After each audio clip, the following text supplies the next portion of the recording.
बताना काय करते बताना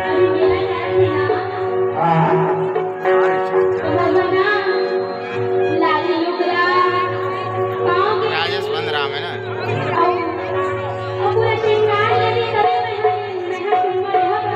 ऐसे अरे लालू जी में क्या बात है वो वहां का खेले नहीं तो नाम ना देखा अब तो देना था सुनो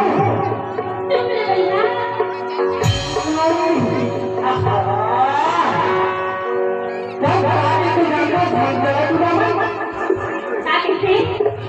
सहज दूरी में छका ना हो हरे छेका दिया देविया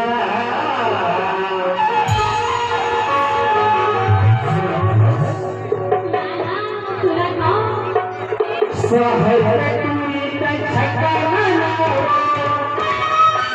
चुप दबे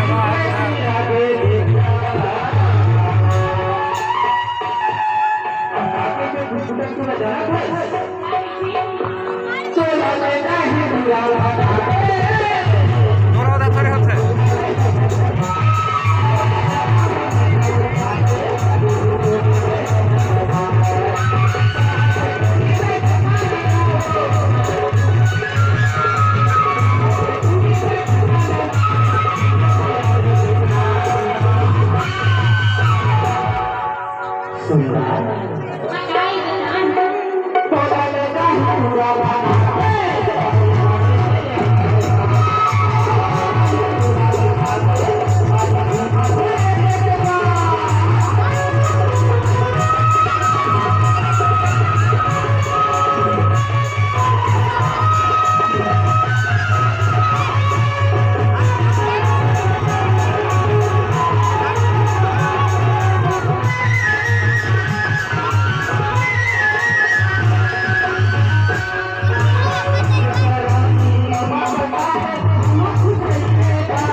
बसंत भैया भी इसका बैठे बैठ के ठाऊं मोबाइल